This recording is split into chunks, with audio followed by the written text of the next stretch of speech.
KUAM TV8, first on Guam.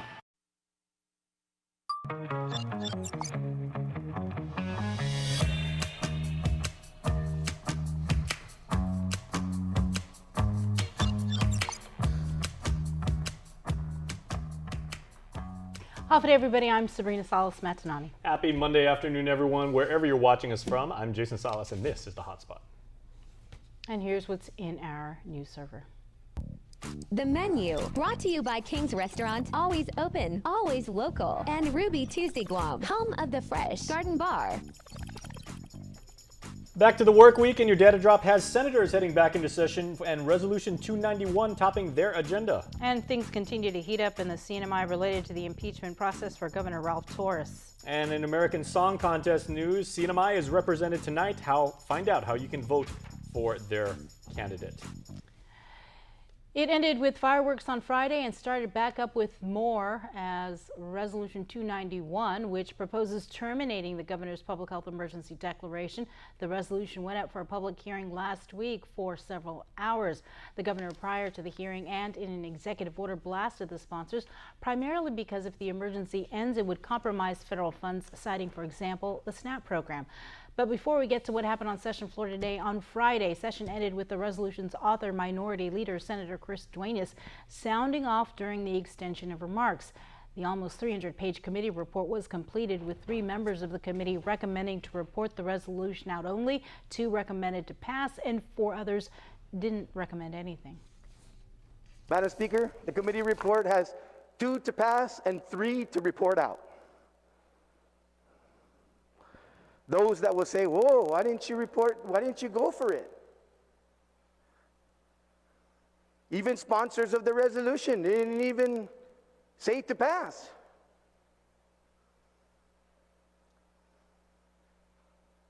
I don't know the game that's being played, but I don't play games.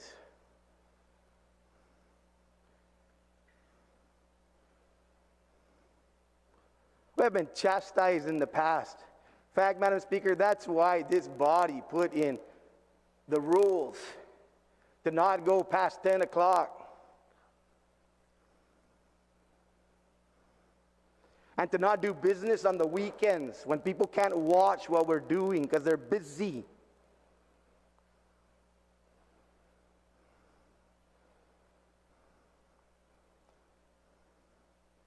So I'm ready. I'm ready. The committee report's done. Thank you, Rules Chair. You did a great job. Even my friend Nestor Lecanto today on KUAM said, wow, I've never seen anything turned around. 300-page report in one day.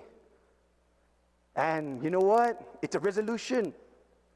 Not even important bills get turned around like that. Yeah.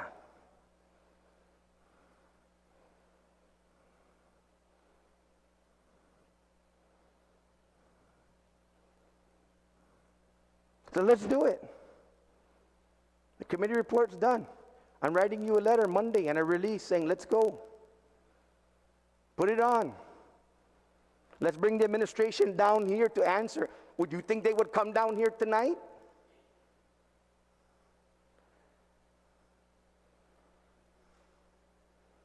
I don't think so, Speaker.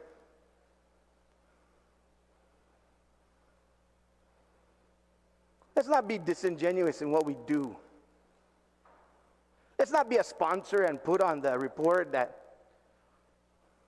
report out only. And then say, hey, how come you didn't put that down, hombre? If it's really emergency, it is an emergency. But it needs to be done right.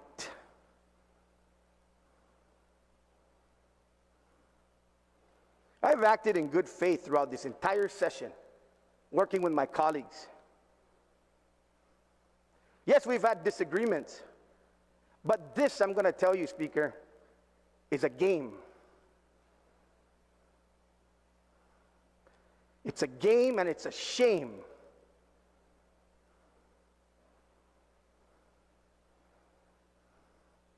So I hope you entertain my letter. and schedule a special session. Let's get the administration down here and put it on the record in black and white. Why they need to keep these mandates going on this emergency.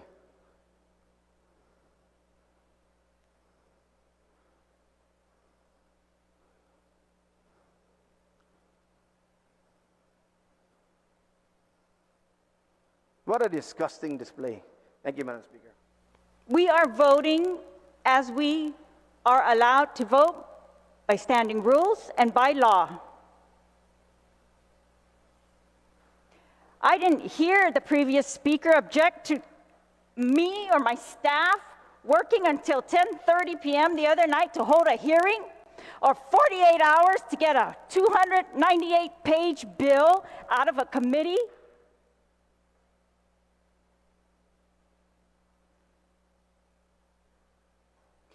If there is something urgent that needs to be done, then let's have it and let's get it done. Let's hear the right motions instead of complaining. Just get those motions on the floor and get your votes. Especially if it's urgent. There is no need to wait for any other day, any other hour.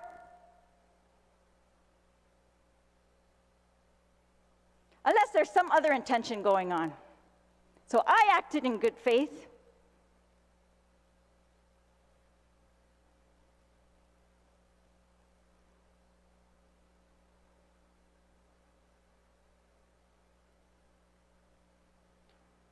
I just want the public to understand. We have Bill 11 that has been waiting in our motions. There was no motion made to override Bill 11 today. There was no motion made today to put resolution number 291 with its 290-page committee report. Every word that was said until 10:30 p.m. is documented in there.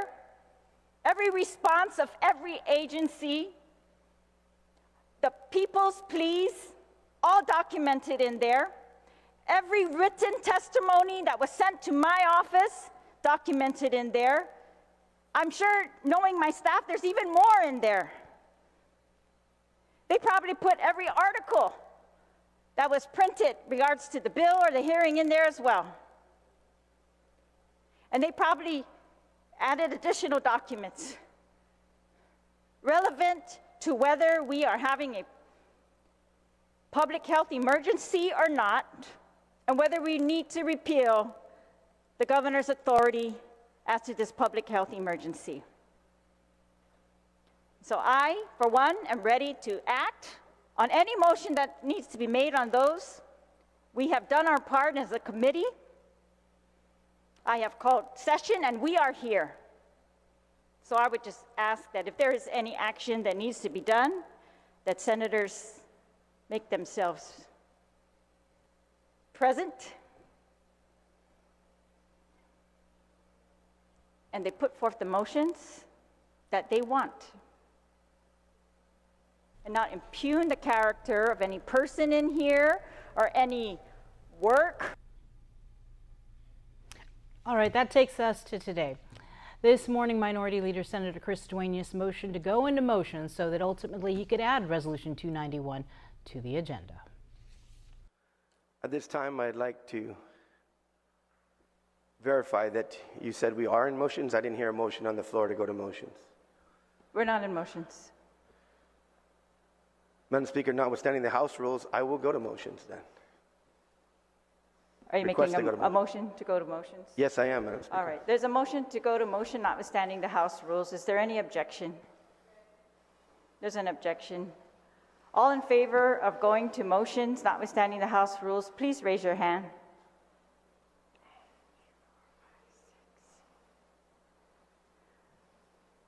Motion.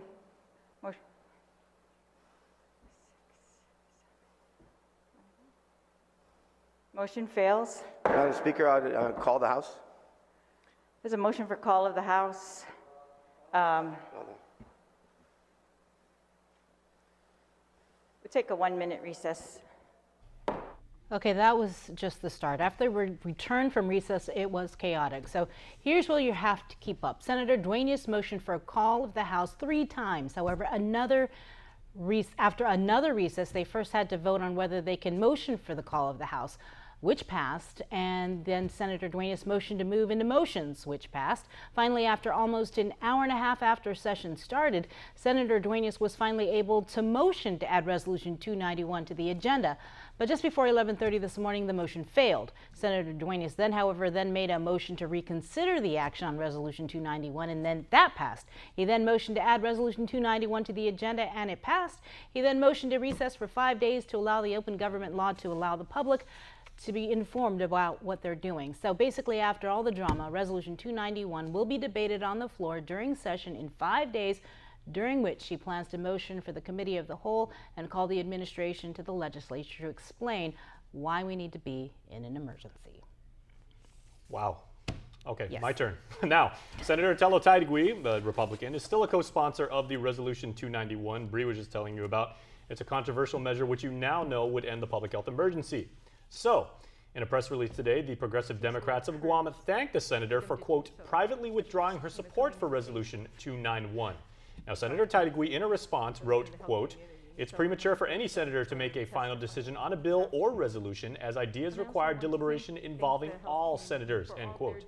The senator further wrote that a pandemic exit plan should be included in 291 as a result of the administration's lack of transparency. The Democrat release said, in part, we were not surprised that Senator Taitigui had changed course on this resolution since she had intimated, her concerns about cutting off emergency SNAP benefits and worries about a potential resurgence of COVID-19. But the senator tells KUAM News she not only remains a co-sponsor of Resolution 291, but that she never withdrew her sponsorship of it. Well, we have an update on COVID-19 now, as of Friday, Guam's COVID community level is low. That does not mean that Guam's mask mandates are lifted, however, as according to the governor's most recent executive order, public health and the governor must first certify that the risk is low, and then 14 days after that, the mask mandate will be lifted for outdoor use only. 14 days after that point, the mask mandate would then be lifted completely. For the time being, the Joint Information Center also reported that out of 48 virus samples from January that underwent genomic sequencing by the CDC, 36 were identified as the Omicron variant, while 12 were identified as a sub-variant, commonly known as stealth. Well, the FDA has also added Guam to its list of states and territories where the sotrovimab is not authorized for the treatment of COVID-19 at this time because it has been deemed unlikely to be effective against the BA.2 subvariant. If you have COVID, you can still receive the bebtelovimab monoclonal antibody. I actually got that word right. Go me. We should note that although the MAB treatment center in Minginlao is closed today, it will reopen tomorrow. If you need to schedule an appointment, that number, you can see it on your screen, 671-998-4627. In other news, the autopsy is pending, but according to the Guam Police Department, the death of a 1-year-old girl last week may have been the result of a drowning. The investigation revealing there were no signs of evidence of visible injuries. As reported, Dededo precinct officers initially responded to a report of an injured person or a possible drowning last Thursday along Batulo Road. The child was transported to GRMC with CPR en route and later pronounced deceased. The case remains under investigation pending the results from that autopsy. A complaint filed with police of an attempted kidnapping over in Agana Heights turned out not to be the case. GPD says based on detectives conducting a week-long follow-up and clarification with the help of the victim, an attempted kidnapping did not occur. However, detectives determined other crimes were in fact committed. As a media release says, based on multiple interviews and new evidence, a person that was 14 years old was taken into custody and confined at the Department of Youth Affairs. That person was confined for various crimes. Up next on HotSpot, we are heading to the CNMI, but first, we take you to a higher ground.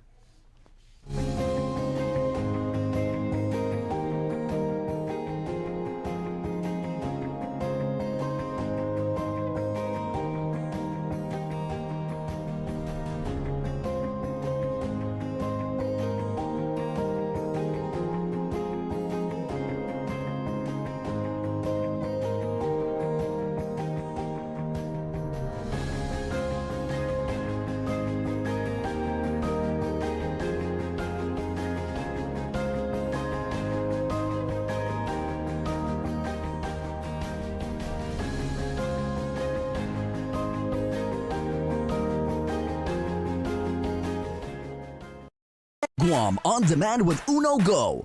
Delivering food, tech, home, health products, pet supplies, and essentials in a safe, fast, and convenient way, including these special partners.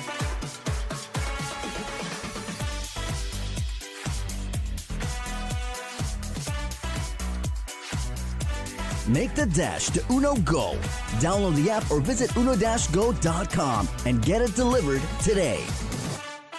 Subscribe to our KUAM News Digest, our weekly email newsletter with all kinds of information straight to your inbox. Just subscribe and we'll make sure to keep you informed and entertained with news from the KUAM News team, what to watch on NBC and CBS, and the latest promotions from KUAM Communications. Go to KUAM.com, click on the newsletter tab at the top of the homepage, register, and you're all set. Brought to you by Uno Go, Guam on Demand.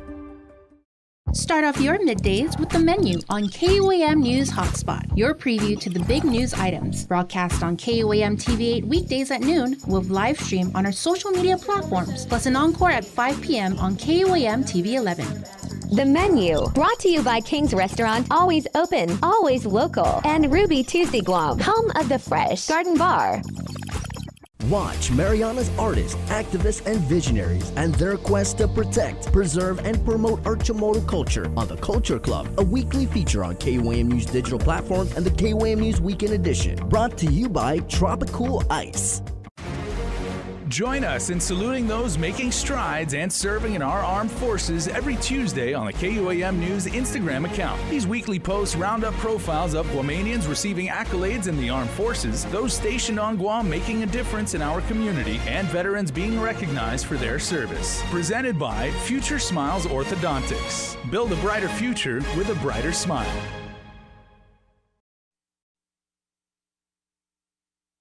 Let us know what's up on our KUAM News WhatsApp tip line at 671-727-0094. Share information about what's happening in your town, on Guam or the CNMI, and what you want us to know. Reach us on WhatsApp at 671-727-0094. All right, everybody, you know that voice. That was, of course, the incomparable Tomas Manglonio, our regional correspondent. And up in the NMI, the impeachment trial of one CNMI Governor Ralph Torres continues, but it's struggling to get off the ground, ensnared with controversy, not just over its impeachment trial rules. But now the question, if there will even be a prosecutor, also becoming a major concern. Our Tomas Manglonio is live in Saipan now with the latest. After Tomas. Yes, Bree and Jason, I'm outside of the Northern Marianas College, where inside Governor Torres is signing a proclamation for Community College Month. However, there continues to be trouble in paradise. The CNMI Senate says that it's sticking to the rules when it comes to the governor's impeachment trial, specifically saying that they're sticking to the rules across the board, essentially saying that Representative Karina Magofnia can either accept or deny her appointment as the House prosecutor in the impeachment trial in the Senate. And if she doesn't, the Senate might also just essentially move forward without a House prosecutor. And as we reported in its second press conference, House leadership said that they would like a team of prosecutors instead of one House prosecutor to prosecute the case.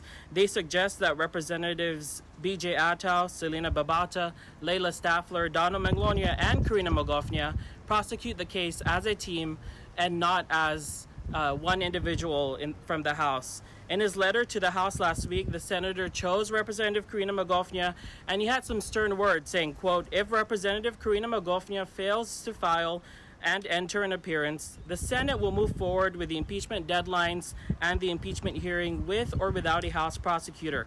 This was Hofschneider's letter on March 29. The initial deadline was the next day, March 30th, by 4 p.m. The senator says he's not seen any communication from Magofnia officially and will still accept an answer.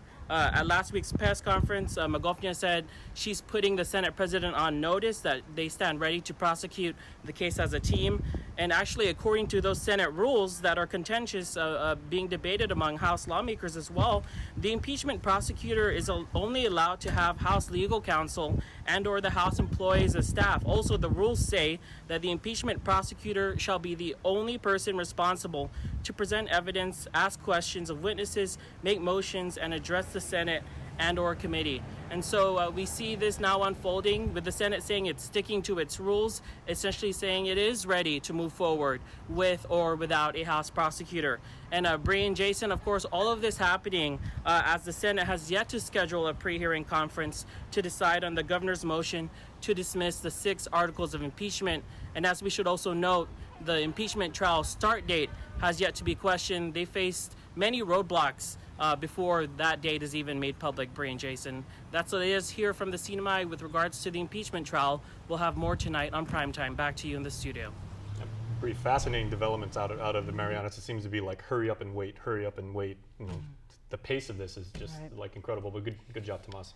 And also from the CNMI, the Department of Tax and Revenue's office in Dandan in Saipan was burglarized. DRT Director Tracy Narita says officers responded to a call at 7:22 Friday morning reporting a burglary and theft at the office, where they found that someone tampered with the main entrance and collection safe.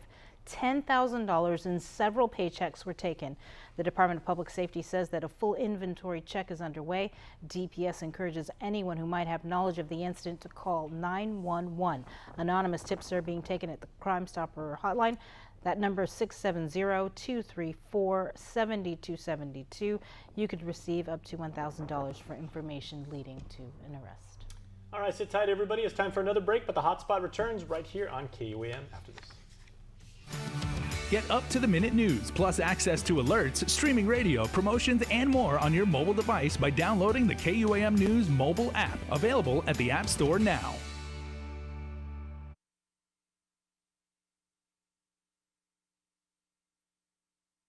With features available to our listening and viewing audience, including streaming of Tomorrow music 24 hours per day on Isla Digital Radio on KUAM.com and the KUAM News app. Tomorrow News Update, weekdays on The Link and the KUAM News YouTube channel. Conversations about life in our Tomorrow language podcast, Cuentos Tapoco, with Kin Conception. Seasonal specials, shows, and other features highlighting the beauty of our language, culture, and history. It's a new era of our continued commitment to our Tomorrow heritage. Isla, watch, listen, stream. Viva Isla! Watch Mariana's artists, activists, and visionaries and their quest to protect, preserve, and promote our Chamorro culture on The Culture Club, a weekly feature on KUAM News digital platforms and the KUAM News Weekend Edition. Brought to you by Tropical Ice. Local Music Mashup. For the first 3 Thursdays of every month, sit back, relax, and vibe out as we showcase Guam's local talent through their video submissions. Tune in for Local Music Mashup on KUAM TV8 at 6:30 p.m. and TV11 at 7:30 p.m. Or catch it on KUAM digital platforms. You're not going to want to miss this. Local Music Mashup, sponsored by Burger King. BK Your Way. Let us know what's up on our KUAM News WhatsApp tip line at 671-727-0094. Share information about what's happening in your town, on Guam or the CNMI, and what you want us to know. Reach us on WhatsApp at 671-727-0094. Welcome back. Ukrainian President Volodymyr Zelensky says Russia's actions against Ukraine constitute genocide. In the streets outside Kyiv, disturbing images of scattered bodies in civilian clothes are sounding new alarms in Russia's war on Ukraine. Here's Tom Hansen with more. As Ukrainians take back the area surrounding Kyiv, they say retreating Russian troops have left atrocities behind. In the town of Bucha and other suburbs near the capital, troops are finding remains of people who were apparently tortured and mutilated. Ukrainian President Volodymyr Zelensky spoke to Margaret Brennan on CBS's Face the Nation. Indeed, this is genocide. We are the citizens of Ukraine, and we don't want to be subdued to the policy of Russian Federation. And this is the reason we are being destroyed. NATO Secretary General Jens Stoltenberg says Russia's retreat from Kyiv shouldn't fool anyone. Russia is repositioning its troops, and they are taking some of them back to rearm them, to reinforce them, to resupply them. But we should not, in a way, be too optimistic. In Ukraine's northeast, Russian forces shelled the area around the country's second largest city, Kharkiv, reportedly killing and wounding a number of people. The U.S. and its allies are sending billions of dollars in military and humanitarian aid to Ukraine, with more on the way. For every Russian tank, there are or will soon be in Ukraine more than 10 anti-tank systems for every Russian tank. So across the board, what we're trying to do is to make sure that Ukrainians have the systems that they need, that they can use, and they can use right away. Is there a world you long to see? And in New York's Times Square, Broadway stars are sending a lyrical message of hope and peace to express their solidarity with Ukraine. Tom Hansen, CBS News.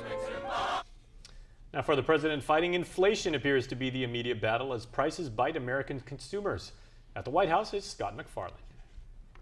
A Saturday of sticker shock at the checkouts, the gas pumps, and the grocery stores. Compared to what it was a few weeks ago, how did it look at the register? It was a lot more expensive. Some things more than others, but it doesn't matter what it is. I mean, the produce is more expensive, the packaged foods are more expensive. I've got 2 kids. Aida Regai says she's taken to cutting coupons again. A U.S. Department of Agriculture report forecasts a big jump in prices in poultry, dairy items, and eggs, as gas prices also stubbornly hover above $4 a gallon. Could come down fairly significantly. President Biden this week announced plans to tap the nation's strategic petroleum reserve to bring down prices. The White House is celebrating a blockbuster jobs report showing not only 431,000 new jobs last month, but fatter paychecks across America. Wages up more than 5% from last year. Even though we created a record number of jobs, I know that this job is not finished. We need to do more to get prices under control. As paychecks are becoming easier to find, but harder to stretch. Susan Lee says especially for people she knows on fixed incomes. What did you think when you saw what it cost at the final tally? I just don't know how they do it. They make ends meet. As for gas prices, the Biden administration has announced tighter fuel standards for cars and trucks, saying it will save drivers hundreds of dollars a year, but not for another couple of years. Scott McFarland, CBS News, the White House. And finally, it is a big night for the Marianas on American Song Contest. Matthew Sablon, who goes by the name of Sabu, will be performing tonight on the show. Here's a sneak peek of the song that he'll be singing. And I don't know what to do. Besides sing a little song about this and that to you. But I know one thing is true. Sunsets and sea turtles came here together for you. That show airs tonight at KUAM TV 8 at 7 p.m. Now, there is 3 different ways that you can vote to keep him on the show, and we hope that you do. You can vote via the NBC app or vote online at nbc.com/ASCvote, or you can vote on TikTok by searching American Song Contest. On either of these applications, there's a limit of 10 votes per artist per email or, of course, your TikTok account. And that is going to do it for our show. Thank you so much, everyone. Of course, it's Monday. Everyone, please be safe in getting back to work. We wish you a pleasant day, and we'll see you tonight at 6 for primetime. Bye-bye.